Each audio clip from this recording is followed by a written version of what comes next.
Dean faculty of science professor S M Yaduddin sir, कुल सचिव महोदय, सभा में उपस्थित doctor Sumit sir, controller of examination doctor Parth sir,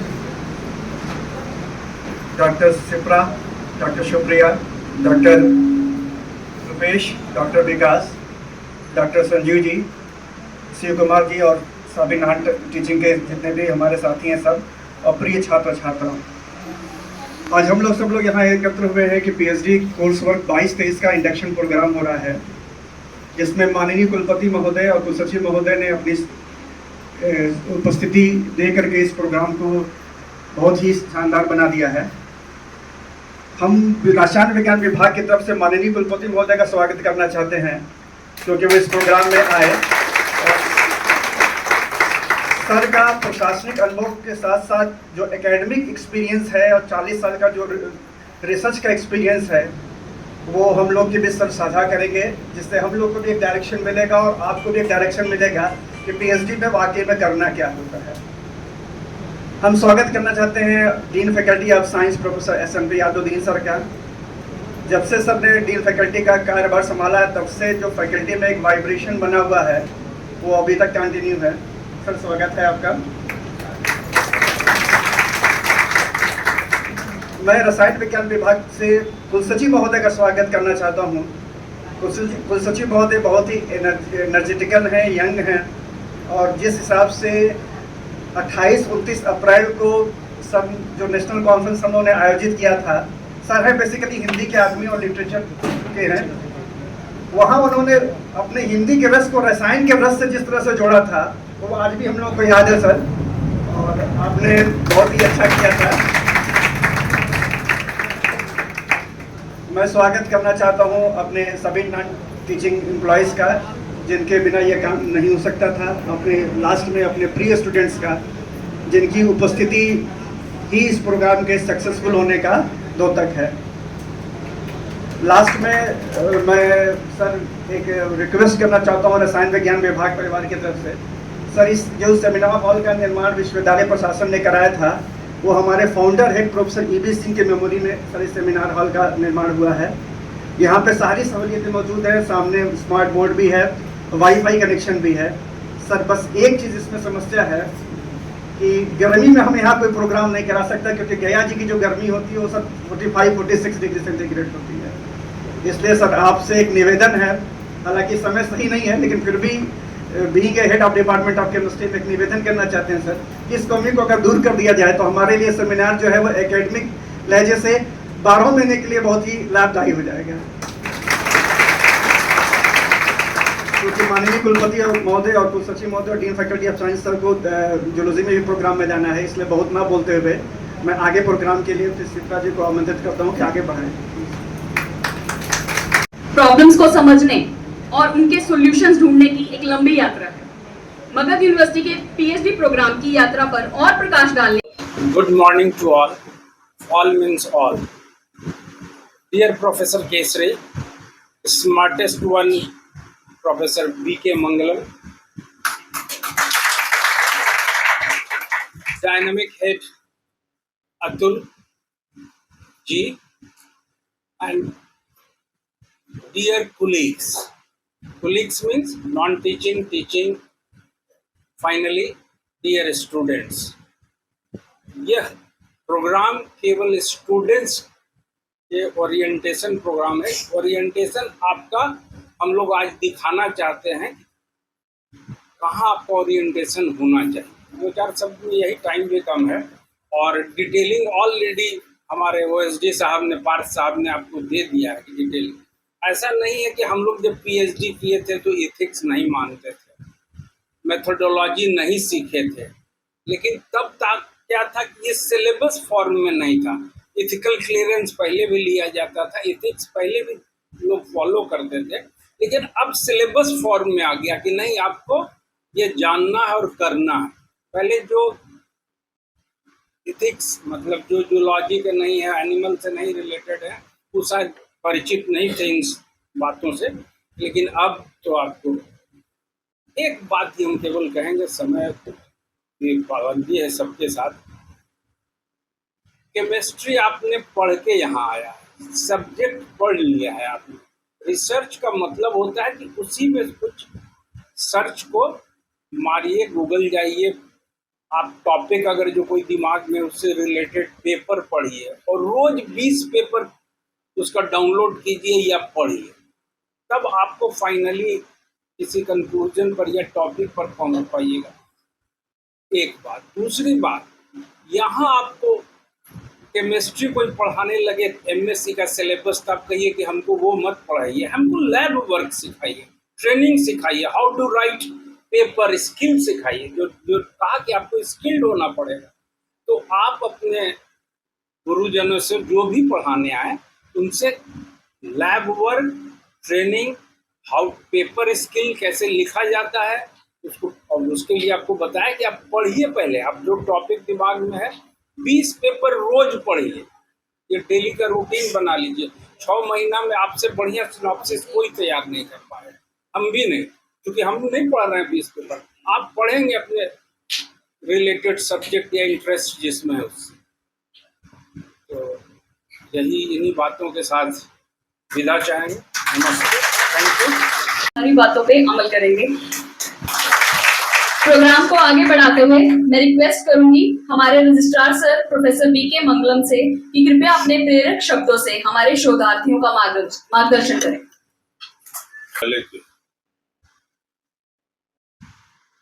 माननीय कुलपति प्रोफेसर बीके केसरी सर,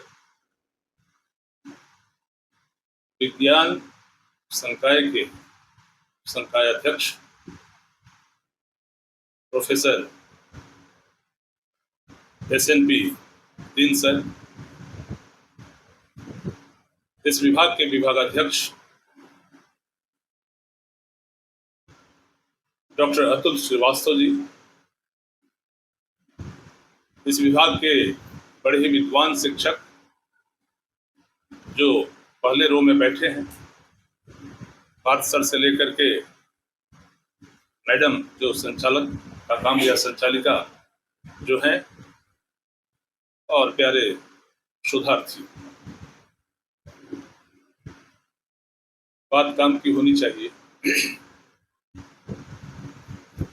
जो एथिक्स की बात की जा रही है, जब मैं पहले दिन अपने छात्र जीवन में साइंस कॉलेज के केमिस्ट्री लैब में गया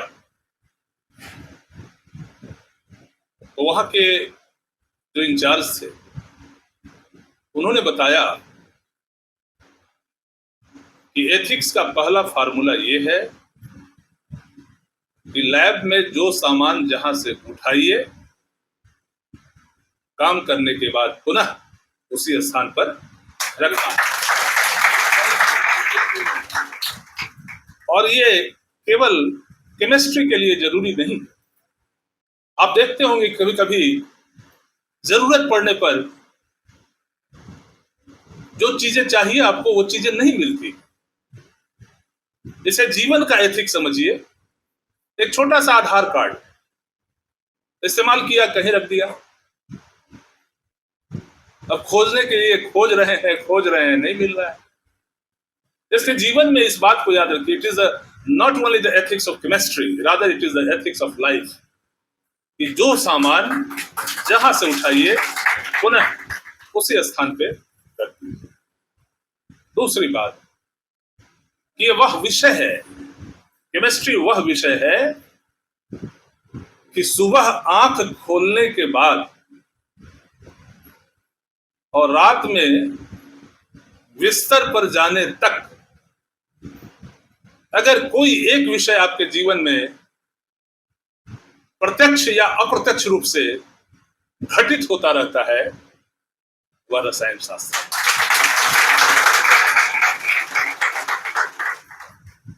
अरे सुबह उठेंगे तो टेस्ट के लिए जरूरी है ना। अभी कोरोना काल आया, इतने सारे वैक्सीन बनाए, ये केमिस्ट्री ने बनाए। केमिस्ट्री का फंडामेंटल चीज है कि आप पदार्थ को समझें, मैटर को समझें। और पदार्थ के बारे में हम लोगों ने इतना ही जाना है कि जिसका एक स्पेसिफिक मास हो और जो एक एरिया घेरता हो, वही मैटर है, वही पदार्थ है। This is the concept of chemistry, fundamental concept of chemistry. और तीसरी बात मैं ये कहना चाहता हूं कि रसायन शास्त्र हर विषय में, शास्त्र छोड़ दीजिए, रसायन हर विषय में है। मैं लिटरेचर से आपको ये प्रूफ करके बता देता हूं 1 मिनट में कि उज्जवल वरदान चेतना का सौंदर्य जिसे सब कहते हैं, जिसमें अनंत अभिलाषाओं के सपने पलते रहते हैं। ये छायावाद की वो पंक्ति है जो कामायनीकार ने लिखी, जयशंकर प्रसाद ने लिखी। इसमें एक ही तत्व है और वो है हार्दिकता। एक तत्व को देख लिया, थोड़े और आगे बढ़े, उसको जब जब देखा लोहा देखा, तपते देखा, गलते देखा, ढलते देखा, गोली जैसे चलते देखा। इसमें केवल बौद्धिकता है, हार्दिकता नाम की कोई चीज नहीं। अब उसके आगे और बढ़ते हैं, सर्प सांप। सर्प, सभ्य तो तुम हुए नहीं, सर्प सभ्य तो तुम हुए नहीं, सीखा नहीं नगर में बसना, फिर कहो कहां से विष पाया। सीखा नहीं नगर में बसना, फिर कहो कहां से विष पाया, और सीखा कहां से रसना। ये 2-3 लाइन में हार्दिकता का आग्रह भी है और बौद्धिकता का आवेश भी है। यानी कि दोनों को मिला करके ये छोटी सी पंक्ति कह दी गई कि सर्प सीखा, सर्प तो तुम तो सब हुए नहीं, सीखा नगर में सीखना भी नहीं आया, तो फिर डसना कहां से सीख लिया। इसमें अनुभूति का आग्रह भी, यानी हार्दिकता भी है और बौद्धिकता भी है। तो मित्रों, ऐसा नहीं है कि केवल रसायन शास्त्र में ही ये मिला दिया, ये मिला दिया। दुनिया की ऐसा कोई विषय नहीं हो सकता है जिसमें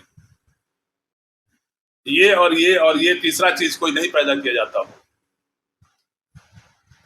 इसलिए मैं बार बार कहता हूं कि पीएचडी कोई पढ़ाई नहीं है।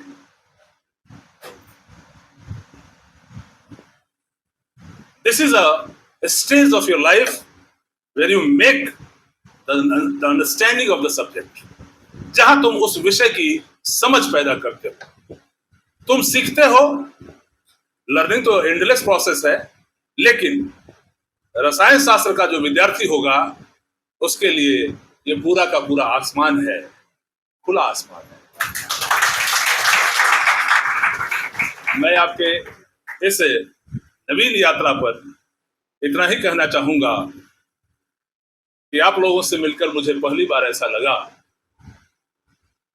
आप लोगों से मिलकर मुझे पहली बार ऐसा लगा कि मेहंदी की इन हरी पत्तियों में ईश्वर ने अनंत काल से, कि मेहंदी की इन हरी पत्तियों में ईश्वर ने अनंत काल से लाल रंग क्यों छिपा रखा है। इतने गहरे अर्थ को समझाने के लिए हमारे शोधार्थी आज अपने जीवन की एक नई और अत्यंत महत्वपूर्ण यात्रा की शुरुआत कर रहे हैं।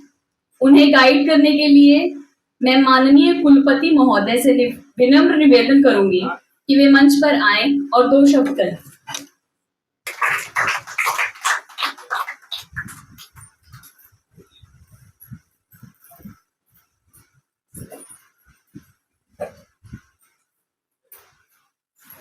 थैंक यू सोलंकी जी, मुझे मौका देने के लिए।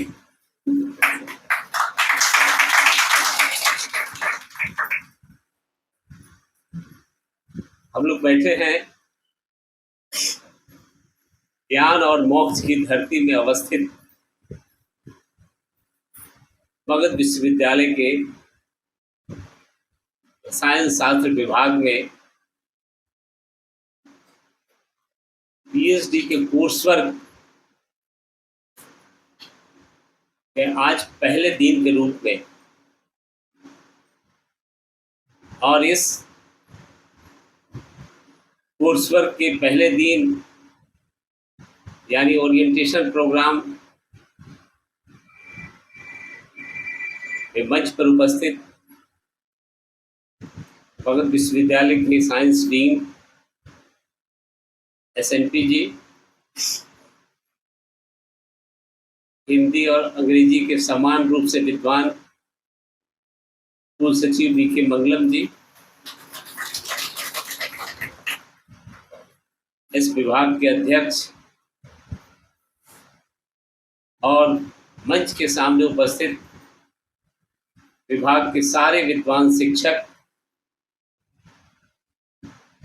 और आज जिनका दिन है वो सारे प्रिय छात्र छात्राएं, आप सभी को ढेर सारी बधाई और शुभकामनाएं और उसके साथ साथ सबका स्वागत, अभिनंदन और वंदन।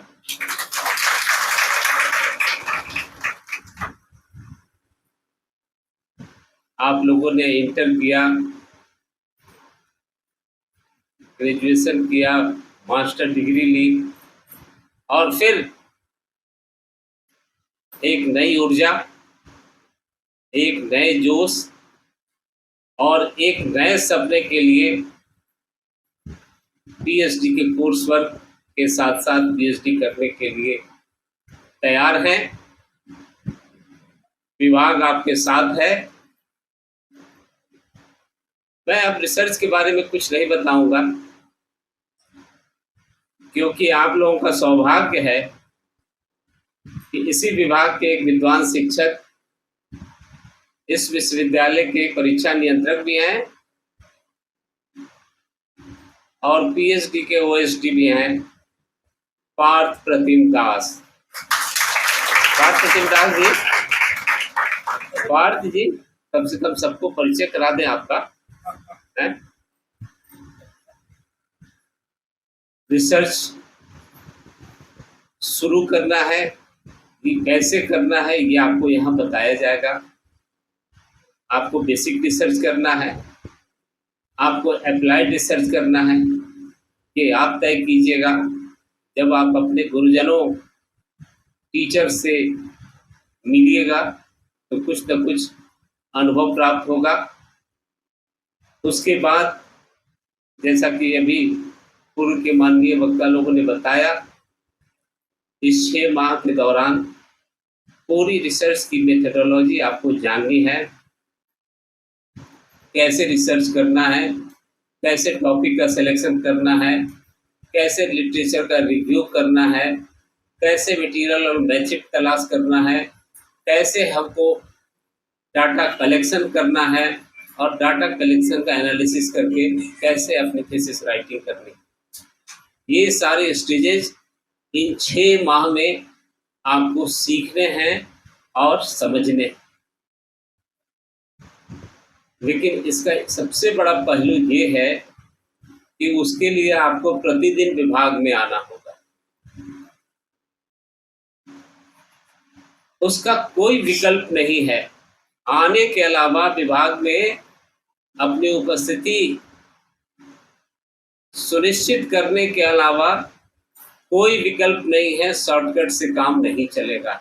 मैं अतुल जी, मैं कहता हूं कि इस पर बहुत गंभीर हो जाइएगा। अटेंडेंस मस्ट है।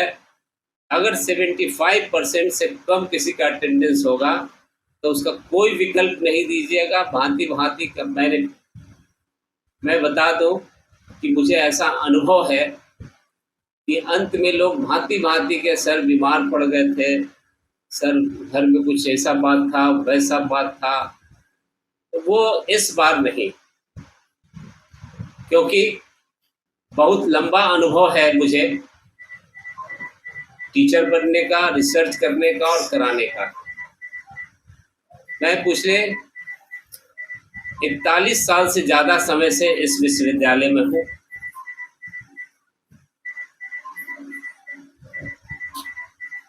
तो ज़्यादा समय आपका नहीं लूँगा।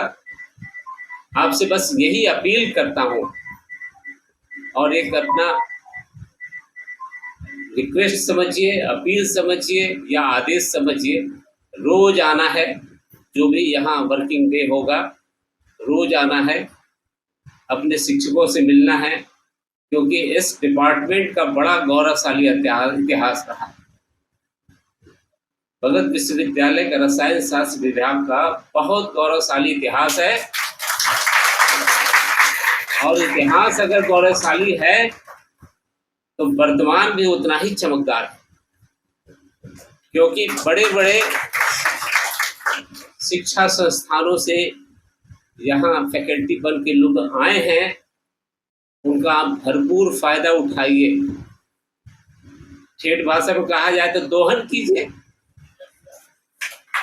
यहाँ लाइब्रेरी है, लाइब्रेरी में बैठिए। मैं आपको बता दूं, जब 1985 में मैंने रिसर्च शुरू किया था इसी विश्वविद्यालय से, आपको बता दूं कि मैं इंटरमीडिएट से लेकर पीएचडी इसी विश्वविद्यालय में, और लेक्चरर से आज कुलपति तक इसी विश्वविद्यालय।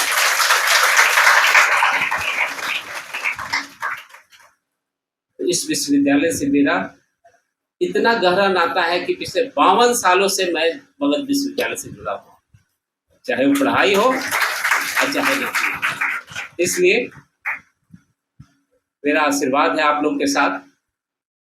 और मैंने अभी आपके अध्यक्ष को कहा है कि आप प्रस्ताव पढ़ाइए और 2 जर्नल नियमित रूप से इस विभाग में आने चाहिए। मैं तुरंत उसको पास करूंगा, आप आइए। और इस विश्वविद्यालय में इस विभाग में गया के मौसम के अनुरूप एसी की सख्त जरूरत है। मैं कार्यवाहक कुलपति हूँ, रेगुलर कुलपति नहीं हूँ, इसलिए टुकड़ा टुकड़ा में करके उस कमी को पूरा करने की कोशिश करूँगा। धन्यवाद। समय कम है। एक बगल में मेरा अपना विभाग, मैं जियोलॉजी का टीचर हूँ। टीचर क्या हूँ, विद्यार्थी ही हूँ, अभी भी सीख रहा हूँ। तो वहाँ जाना है और फिर विश्वविद्यालय का काम है। इसलिए पुनः आप लोगों को बहुत बहुत बधाई और ढेर सारी शुभकामनाएं। आज पहला दिन है। देहात में कहावत है, नाधा तो आधा। मैंने किसी चीज की बढ़िया से अगर शुरुआत हो गई तो समझ लीजिए कि आधा काम हो गया। धन्यवाद।